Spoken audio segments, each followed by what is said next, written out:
बिस्मिल्लाहिर्रहमानुर्रहीम। दोस्तों, सलाहुद्दीन अय्यूबी को कौन नहीं जानता। दुनिया का बच्चा बच्चा उनके नाम से वाकिफ है। फ्रांस के जर्नल ने जब शाम में कदम रखा तो सलाहुद्दीन अय्यूबी की कब्र पर लात मारकर कहने लगा, सलाहुद्दीन उठो, हम फिर आ गए। जब उसने मराकश में कदम रखा तो यूसुफ बिन ताशकीन की कब्र पर लात मारकर कहने लगा, ए ताशकीन के बेटे उठो, हम तुम्हारे सरहाने पहुंच गए। जब सलेबियों ने इंदलस पर कब्जा किया तो उनका जर्नल हाजी मंसूर की कब्र पर गया। उसने कब्र पर सोने की चारपाई बिछाई, बीवी को लेकर शराब पीकर लेट गया। फिर कहने लगा, देखो हमने मुसलमानों की सल्तनत पर कब्जा कर लिया। जब यूनानी फौज का सरबराह तुर्की में दाखिल हुआ तो वो खिलाफत उस्मानिया के बानी उस्मान गाजी की कब्र पर गया और कहा, उठो बड़ी पगड़ी वाले उठो, अजीम उस्मान उठो, देखो अपने पोतों की हालत देखो। हमने उस अजीम सल्तनत का खात्मा कर दिया जिसकी तुमने बुनियाद रखी। क्या अब भी किसी को शक है कि सलेबी जंगजू नहीं है? सलाहुद्दीन अय्यूबी ने मुसलमानों को मरने से पहले कौन सी नसीहतें की जिनको आज के मुसलमानों ने भुला दिया? सलाहुद्दीन अय्यूबी की मौत कैसे हुई? इनके साथ कुदरत का कौन सा करिश्मा हुआ? उनकी मौत पर आलमे इस्लाम की हालत क्या थी? सलाहुद्दीन अय्यूबी के आखिरी 10 दिन कैसे गुजरे? ये तमाम तफसीलात आज की इस वीडियो में बताई जाएगी। दोस्तों, सलाहुद्दीन अय्यूबी ने जब फलस्तीन को फतह किया तो इसके बाद वो शाम में वापस आ गए। दुनिया के कोने कोने से लोग उनसे मिलने के लिए शाम में पहुंचे। सुल्तान दिन रात काम करने की वजह से इंतहाई कमजोर हो गए। उनका इरादा था वो शाम में कुछ दिन आराम करने के बाद मिस्र में चले जाएंगे।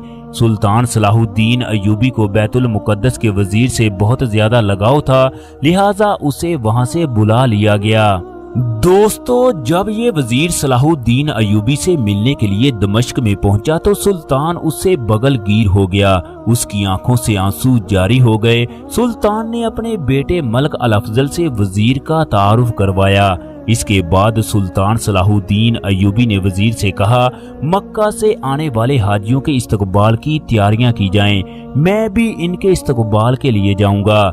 दूसरे दिन सलाहुद्दीन अय्यूबी हाजियों के इस्तकबाल के लिए घोड़े पर सवार होकर वहां पहुंचा। उसका बेटा मलिक अल अफजल भी साथ था।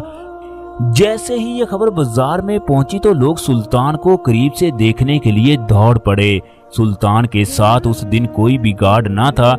वजीर ने आगे बढ़कर कहा, सुल्तान आपने अपनी हिफाजत के लिए कोई भी लिबास नहीं पहना। आप पर पहले भी कई तरह के हमले हो चुके हैं। चनाचे वजीर मलिक अल अफजल सुल्तान को लेकर महल में पहुंच गए। शाम को सुल्तान सलाहुद्दीन अय्यूबी ने गैर मामूली कमजोरी महसूस की। आधी रात के वक्त इन्हें बुखार हो गया। सुबह को बुखार इस कदर ज्यादा था कि सलाहुद्दीन अय्यूबी मदहोशी के आलम में लेटा था। सुल्तान वजीर को बताने लगा कि उसने रात बड़ी तकलीफ से गुजारी है। फिर तमाम वुज़रा को कहने लगा, तुम लोग मलिक अल अफजल के साथ खाना खा कर जाना। दोस्तों, तमाम लोग सुल्तान के पास से उठकर चले गए। हर किसी को ये महसूस हो रहा था वो अपना दिल सुल्तान के पास छोड़ आया है। खाने के कमरे में मलिक अल अफजल बाप की जगह पर बैठा था, जिसको देखकर लोगों की आंखों से आंसू जारी हो गए। बेशक अफजल सलाहुद्दीन अय्यूबी का बेटा था, मगर लोगों को सुल्तान की जगह पर बैठा अच्छा ना लगा। उस रोज के बाद सलाहुद्दीन अय्यूबी की हालत बिगड़ने लगी। वजीर और सुल्तान का बेटा कई बार कमरे में जाते जहां पर सुल्तान सलाहुद्दीन अय्यूबी बीमार पड़ा था। उससे जब भी होश आता तो वजीर के साथ बातें करना शुरू कर देता। दोस्तों, सलाहुद्दीन अय्यूबी ने वजीर से कहा कि तुम लोग कभी भी सलेबियों पर यकीन ना करना। ये अजल से मुसलमानों के दुश्मन हैं। ये दोबारा भी बैतुल मुकद्दस को हासिल करने की कोशिश करेंगे। ये मुकद्दस जगह को लेने के लिए एक बार फिर इकट्ठे होंगे, मगर ना जाने उस वक्त मुसलमानों की क्या हालत होगी। सलाहुद्दीन अय्यूबी का इलाज 4 तबीब कर रहे थे, मगर इसके बावजूद भी उनका मर्ज बढ़ता जा रहा था। सुल्तान के गदूद बेकार हो गए। जब मर्ज का 6ठा दिन हुआ तो सुल्तान को सहारा देकर बिठाया जाने लगा। सुल्तान ने हल्का गर्म पानी मांगा तो एक आदमी पानी लेकर आया जो बहुत ज्यादा गर्म था। सुल्तान ने पीने से इनकार कर दिया। जब पानी को जरा ठंडा करके लाया गया तो वो बिल्कुल ठंडा था। सुल्तान ने गुस्से का इजहार ना किया बल्कि मायूसी के लहजे में इतना ही कहा, यहाँ कोई भी नहीं है जो मुझे हल्का गर्म पानी पिला दे। वजीर की आंखों में आंसू आ गए। सलेबियों पर दहशत तारी करने वाला बिल्कुल बेबस हो चुका है। वजीर खुद से कहने लगा, बाखुदा ये कौम किस कदर अजीम इंसान से महरूम होने जा रही है। 7वें रोज सुल्तान सलाहुद्दीन अयूबी की हालत इस कदर खराब हो गई कि जहन भटकने लगा। 9वें रोज सुल्तान पर गशी तारी होने लगी। पूरे शहर में खबर फैल गई, सुल्तान सलाहुद्दीन अयूबी की हालत इंतहाई खराब हो चुकी है।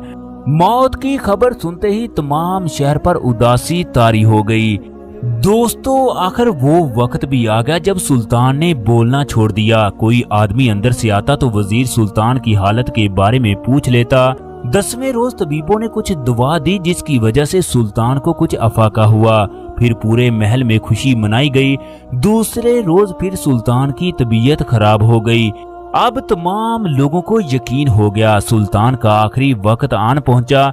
चनाचे मलिक अल अफजल के लिए तमाम उमरा और वुज़रा से हल्फ लिया गया कि जब तक सुल्तान सलाहुद्दीन अयूबी जिंदा हैं वो उसके वफादार रहेंगे।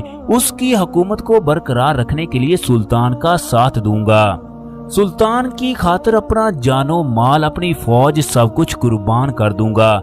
मैं सुल्तान का हर हुक्म मानूंगा। मैं खुदा को गवाह बनाकर कहता हूँ, सुल्तान के बाद मेरी वफादारी उसके बेटे अल अफजल के साथ रहेगी। अगर मैं हल्फ की खिलाफ वर्जी करूँ तो मेरी बीवियाँ मेरी नहीं रहेंगी। मुझे जाती और सरकारी खादमों से महरूम कर दिया जाए और मुझ पर लाजम होगा मैं नंगे पांव काबा की तरफ जाऊं।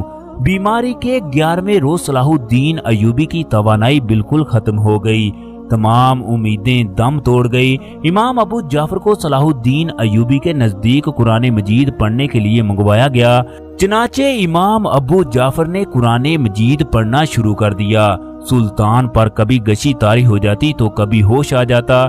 जब इमाम अबू जाफर ने कुरान मजीद के ये अल्फाज पढ़े, अल्लाह रब्बुल इज्जत ही कादिर है, बरहक है वो मुर्दों को जिंदा कर देता है, वो हर चीज पर कुदरत रखता है। सलाहुद्दीन अयूबी ने हल्की सी सरगोशी की, ये सच है, ये सच है। इसके साथ ही फजर की अजान होने लगी। साथ ही सलाहुद्दीन अयूबी की रूह जिस्म से परवाज कर गई। ये खबर देखते ही देखते पूरी दुनिया के मुसलमानों तक पहुंच गई। पूरी दुनिया में गम की ऐसी घटा छाई जिसको सिर्फ खुदा ही जानता है। दोस्तों, उस दिन शाम की औरतों की चीखें और मर्दों की दाढ़ों से आसमान का जिगर चाक हो रहा था। लोग सलाहुद्दीन अयूबी की मैयत को देखने के लिए जा रहे थे। जब सलाहुद्दीन अयूबी को दफन करके लोग घरों को वापस आने लगे तो ऐसे चल रहे थे जैसे उनके जिस्म में जान बाकी नहीं। सलाहुद्दीन अयूबी की जिंदगी में एक ही ख्वाहिश थी, वो बैतुल मुकद्दस को सलेबियों से आजाद करवाए। चनाचे उसने नामुमकिन को मुमकिन कर दिखाया। उसने यूरोप की तारीख बदल कर रख दी। अल्लाह तबारक व तआला से दुआ है, अल्लाह रब्बुल इज्जत सलाहुद्दीन अयूबी को जन्नतुल फरदौस में आला मकाम अता फरमाए, उसकी कब्र पर करोड़ों रहमतें नाज़िल करे। तमाम देखने वाले कमेंट बॉक्स में आमीन जरूर लिखें।